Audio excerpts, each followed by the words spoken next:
Hello everyone, welcome back to our YouTube channel. Last పార్ట్లో వాసుదేవుడు దుర్యోధనుడితో త్వరలోనే రణభూమిలో సమస్త కురువంశము నీ కళ్ళ ముందే నాశనమైపోతుంది అని చెప్తాడు.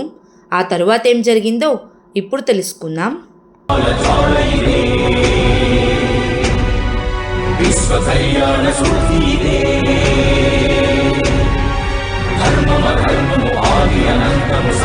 సత్యము సార్థకలంకము జాత్యంకార పర్యవసానము శక్తిదే భక్తిదే జీవన్ముక్తికి మార్గమిదే పంచమ వేదసారం మహాభారతం కృష్ణుడు చూపిన లీలైది జీవన వేద మార్గమిది గీత జనించిన క్షేత్రమే ఇది మహాభారతం.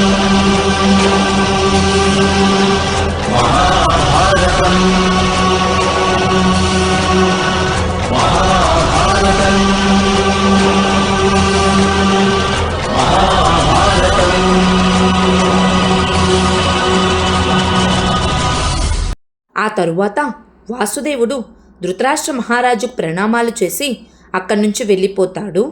వాసుదేవుడు వెళ్ళిన వెంటనే దుర్యోధనుడు కోపంతో, సేనాపతి వెంటనే సైన్యాన్ని సిద్ధం చేయి, ఆ మాయగాడు నాకు చేసిన అవమానానికి నేను రణరంగంలోనే ప్రతీకారం తీర్చుకుంటాను నాన్నగారు, మనం వెంటనే విరాట నగరంపై ఆక్రమణ చేయాలి అని అంటాడు. అప్పుడు విదురుడు, ఇప్పటికీ నువ్వు ఆక్రమణ చేయాలనే ఆలోచనలోనే ఉన్నావా యువరాజా? వాసుదేవుణ్ణి నువ్వు బంధించాలనుకున్నప్పుడే మన దౌర్బల్యం ఏమిటో శాశ్వతంగా తెలిసింది. నీ బుద్ధి మందగించకుంటే ఇప్పుడైనా నువ్వు వెళ్ళి వాసుదేవుని క్షమాపణ అడుగు అని అంటాడు. వెంటనే దుర్యోధనుడు కోపంతో విదురుడి దగ్గరికి వెళ్ళి, అసంభవం మహామంత్రి, నేను ఎవరికీ క్షమాపణ చెప్పను. మాయల మారిలాగా మాయాజాలం ప్రదర్శించిన వాడెవడికో నేను భయభ్రాంతం చెందాలా? నేను తప్పకుండా ఆ గొల్లవాడిని చంపేస్తాను. యుద్ధభూమిలో వాడు శస్త్రాన్ని ఎత్తినా సరే ఎత్తకున్నా సరే అని అంటాడు. అప్పుడు కర్ణుడు, మిత్రమా, ఇటువంటి పరిస్థితుల్లో ఎటువంటి నిర్ణయమూ తీసుకోకు, శాంతంగా ఆలోచించు అని అంటాడు. వెంటనే దుర్యోధనుడు, మాట్లాడకు, నువ్వు ఒక శక్తిమంతుడివి, సమర్థవంతుడుగా నేను భావించాను. ఇదేనా నీ శక్తి? ఆ మాంత్రికుడు నా పైన మాయాజాలం ప్రదర్శిస్తుంటే ఏం రక్షించావు నన్ను, ఏం చేశావు నన్ను అని అడుగుతాడు. భీష్ముని వైపు చూసి, సేనాధిపతిగా మీ మొదటి బాధ్యత ఏమిటి? తమ రాజుని, యువరాజుని రక్షించడం. కానీ ఎవరో స్త్రీ మాదిరిగా మీ సింహాసనంలో కూర్చునిపోయారు. మీరెవరికీ సామర్థ్యం లేదు, మీరంతా దుర్బలులు, మీరు నాకు ఏమీ చేయలేరు, నా ప్రతీకారం స్వయంగా నేనే తీర్చుకుంటాను అని చెప్పి అక్కడి నుంచి వెళ్ళిపోతాడు. వెంటనే ద్రోణాచార్యుడు, మతిభ్రమించినట్లుంది దుర్యోధనుడికి, ధృతరాష్ట్ర మహారాజా, ఆపు నీ కొడుకుని, లేదంటే అనర్థాలు సృష్టించగలడు అని అంటాడు. విదురుడు, మహారాజా, వాసుదేవుడు ఇప్పటికీ నగరంలోనే ఉన్నాడు, నా మందిరంలో కొంతసేపు విశ్రాంతి తీసుకుంటా అన్నాడు. స్వయంగా మీరే వెళ్ళి వాసుదేవుని క్షమాపణ అడగండి మహారాజా. అన్నయ్య, మీ తమ్ముడిపై ఈ చివరి కృప చూపించండి అన్నయ్య అని బ్రతిమిలాడుతాడు. విదురుని మాటలు విని ధృతరాష్ట్ర మహారాజు లేవబోతూ ఉండగా భీష్ముడు, అవసరం లేదు విదురా, జరగనివ్వండి ఈ యుద్ధాన్ని. నా ధర్మం, ద్రోణాచార్యుని విద్య, గాంధారరాజు పథకాలు, అంగరాజు ధనుర్విద్య ఇవేవీ కూడా మన కురువంశాన్ని ఇప్పుడు రక్షించలేవు, మనందరికీ అంతం చేరువవుతోంది అని అంటాడు. ఆ తరువాత వాసుదేవుడు కర్ణుడితో, మీ సామర్థ్యం స్వయాన ఆ సూర్యభగవానుని వరప్రసాదం, మీరు స్వయంగా ఆ సూర్యనారాయణుని మంత్రప్రసాదం అని అంటాడు. కర్ణుడికి వాసుదేవుని చెప్పిన మాటలు అర్థం అవ్వక వాసుదేవా అని ఆశ్చర్యంతో చూస్తూ ఉంటాడు. వెంటనే వాసుదేవుడు, అంగరాజా, మీరు అతిరథుడికి రాధామాతకు జన్మించిన కొడుకు కాదు, మీరు వారికి గంగా ప్రవాహంలో లభించారు అని చెప్తాడు. అప్పుడు కర్ణుడు, మరి నేను ఎవరి కొడుకుని వాసుదేవా అని అడుగుతాడు. వెంటనే వాసుదేవుడు, అంగరాజా, మీరు రాజమాత కుంతీ కుమారుడు అని చెప్పి అక్కడి నుంచి వెళ్ళిపోతాడు. ఆ తరువాత కర్ణుడు తన ఆభరణాలన్నిటినీ పక్కన పెట్టివేసి నమస్కరిస్తూ, ఎవరైనా సాధువు, యాచకుడు, భిక్షకుడు లేదా పేదవారు ఎవరైనా ఉన్నారా? నా నుంచి దానాన్ని స్వీకరించి నాపై కృప చూపించి నన్ను అనుగ్రహించండి అని వేడుకుంటూ ఉంటాడు. వెంటనే కుంతీదేవి, పుత్రా కర్ణ, మీ అమ్మని ఉన్నాను, నీ నుంచి దానం స్వీకరించాలని వచ్చాను, నీవు దానం ఇవ్వగలవా నాకు అని అడుగుతుంది. కుంతీదేవి మాటలు విని కర్ణుడు రాజమాత అని అంటాడు. వెంటనే కుంతీదేవి, రాజమాత కాదు కర్ణ, కేవలం మాత, మీ అమ్మని కర్ణ. నేను ఎంతో సాహసం చేసి ఇలా నీ దగ్గరకు వచ్చాను అని కర్ణుణ్ణి పట్టుకొని ఏడుస్తూ ఉంటుంది. కర్ణుడు వెనక్కి జరిగి, యోధుల తల్లి సాహసం చేసి వచ్చేందుకు ఇంతకాలం పట్టిందా అని అడుగుతాడు. వెంటనే కుంతీదేవి, నేను చేసిన తప్పు యొక్క పరిణామం గురించి తెలుసుకునేంత వయస్సు లేదు నాకు అప్పుడు అని ఏడుస్తూ ఉంటుంది. అప్పుడు కర్ణుడు, మీ తప్పు యొక్క పరిణామం నేను, నా జీవితమంతా తప్పుడు పరిణామమే ఉంది అని బాధపడుతూ ఉంటాడు. వెంటనే కుంతీదేవి, ఇప్పుడు నేను ఆ తప్పును సరిచేయాలనే వచ్చాను, మీ అమ్మగా మారి ఇక్కడికి వచ్చాను అని అంటుంది. వెంటనే కర్ణుడు, ఇప్పుడొచ్చారా మీరు తల్లిగా మారి? మరి నన్ను పెంచిన తల్లి ఏమవుతుంది? ఆమె రాత్రింబవళ్ళు నిద్ర లేకుండా నా గురించి బాధపడుతూ ఉంటుంది. నేను ఆకలితో పడుకున్నప్పుడు, నా చేతిలో ధనస్సును చూసి ఎవరైనా నన్ను హేళన చేసినప్పుడు ఆమె నా చేతిని తన చేతిలోకి తీసుకొని ధైర్యం చెప్పేది. ఆమె నన్ను గుండెల్లో పెట్టుకొని పెంచింది, మీరు నన్ను త్యజించారు.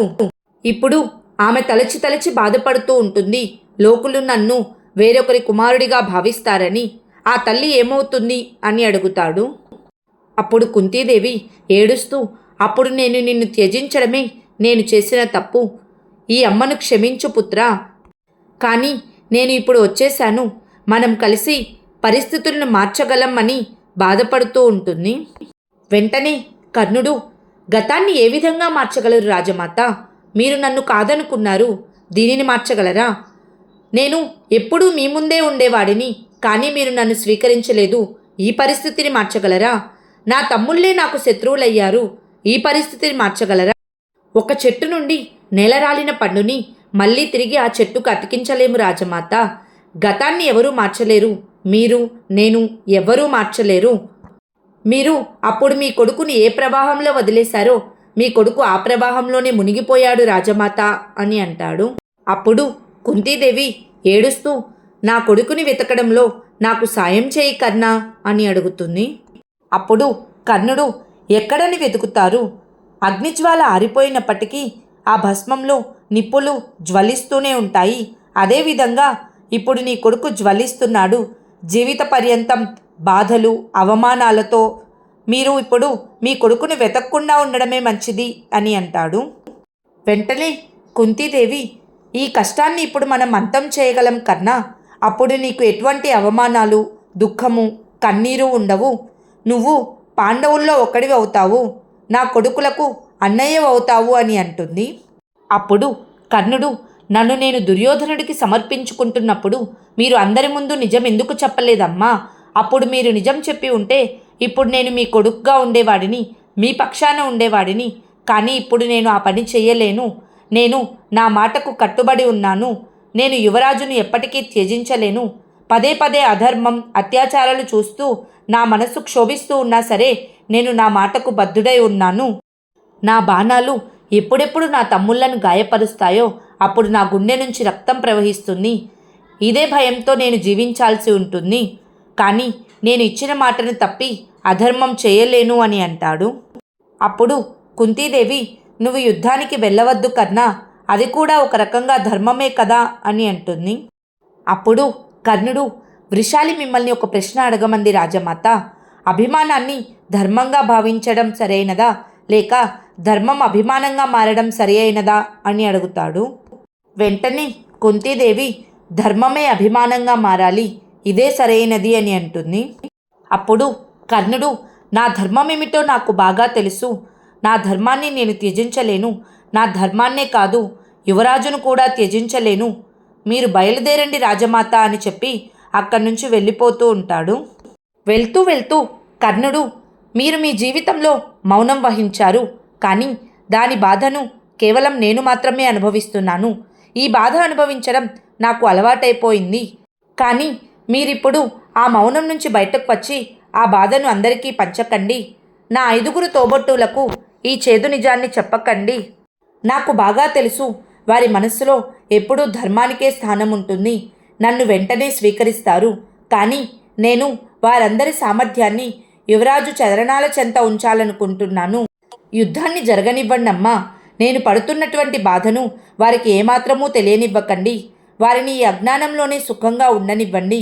నేను రాధమ్మ కొడుకుగానే జీవించాను, రాధమ్మ కొడుకుగానే మరణిస్తాను అని అంటాడు. కర్ణుడి మాటలకు కుంతీదేవి ఏడుస్తూ, ఇప్పుడు నేనేం చేయాలి కర్ణ? నా కొడుకులు ఒకరినొకరు చంపుకుంటుంటే నేను ఏ విధంగా చూడాలి? నేను చేసిన ఒక చిన్న నేరానికి పరిణామం ఇంత భయంకరంగా ఉంటుందా? ఇదెక్కడి న్యాయం కర్ణ? ఇది అన్యాయం కాదా అని ఏడుస్తూ ఉంటుంది. వెంటనే కర్ణుడు, మీరు ఇక్కడికి నా నుంచి దానం స్వీకరించడానికి వచ్చారు కదా అమ్మా. మీరు మీ 5 కొడుకుల్లో ఒక్క కొడుకు గురించే బాధపడాల్సి ఉంటుంది. మీ 4 కొడుకులను నేను ఏమీ చెయ్యను. అర్జునుడు, నేను కేవలం మేమిద్దరం మాత్రమే ఒకరినొకరిని చంపుకోవడానికి యుద్ధం చేస్తాము. ఒకవేళ అర్జునుడి చేతిలో నేను మరణిస్తే మీ 5 కొడుకులు సజీవంగానే ఉంటారు. ఒకవేళ నా చేతిలో అర్జునుడు మరణిస్తే అప్పుడు కూడా మీ 5 కొడుకులు సజీవంగానే ఉంటారు. అప్పుడు నేను మిమ్మల్ని అమ్మా అని పిలుస్తాను. ఇదే నేను మీకు చేస్తున్న వాగ్దానం రాజమాత అని చెప్తాడు. ఆ తరువాత ఏం జరిగిందో నెక్స్ట్ పార్ట్లో తెలుసుకుందాం. Please like, share and subscribe to our YouTube channel. Thank you.